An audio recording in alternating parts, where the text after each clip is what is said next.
How you doing, guys? So a lot of people know that charts and graphs are easy to read, but you ever think about why they're easy to read? You know, we kind of take that for granted. I want to talk about data visualization, why it works, and why I think it can save the world. See, mathematics are a human construction that we use to make sense of the world, but primitive societies, they don't have math, okay? They count in they have words for one, two, and many, but they can still make snap decisions based on ratios. Some of these decisions are like, you know, which tree has more fruit in it, or does that opposing tribe outnumber us? These can be life and death decisions in the wild, but we've evolved like the specialized hardware to be able to do these kind of calculations. It has some implications. The brain-eye system can, scientists estimate, can transmit between 10 and 20 megabits per second, which is about half the speed of my Verizon Fios connection. Mathematics can't take advantage of those parts of the brain because they run considerably slower. So here's a little a test we're going to do. How fast can you pick out the largest and smallest values on this table right here? Right? All right. Yeah.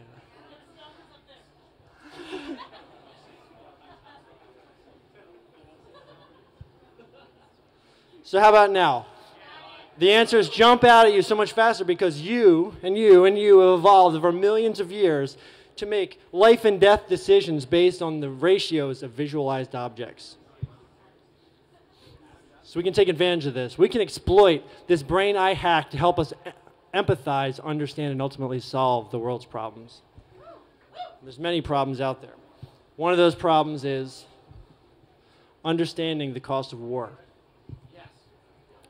Charles Joseph Bernard's heartbreaking data visualization of Napoleon's 1812 campaign against Russia is a 19th century anti-war poster.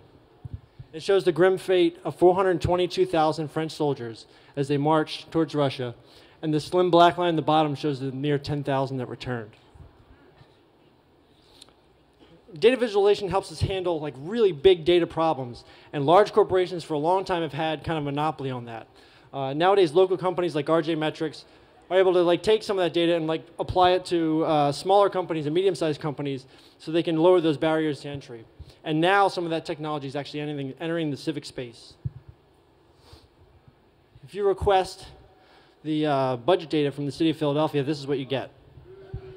217,000 rows of data in a CSV file. And this is actually an improvement of what you used to get.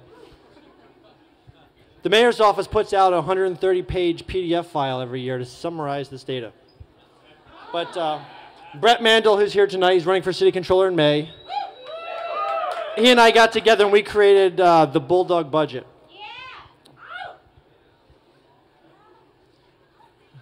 Coming up in a second. It's a interactive tree map that shows all 217,000 expenditures in Philadelphia's $3.5 billion general fund budget, all on one page. You can see high-level data. You can search down to every single penny spent by the government, the Philadelphia government. Maps, of course, are the ultimate data visualization. This is answers the question, where do we come from? This is U.S. ancestry by county, and it was created by James Miller.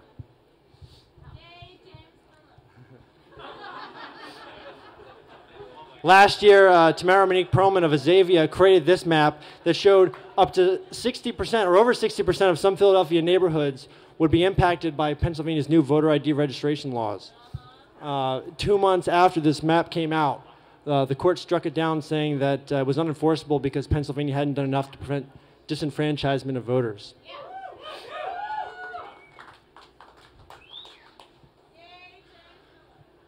This is Tamara Perlman. But this is a slope graph plotting. It's hard to read, but it's plotting per capita health expenditures versus life expectancy. Can you guess where we are in health expenditures? Look all the way to the top of that graph.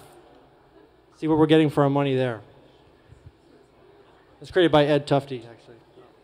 And so data visualization is one of those things that helps us understand and really explain to the world what's going on. It helps us understand these problems that are so complex that we can have to take a lot of thought to think about.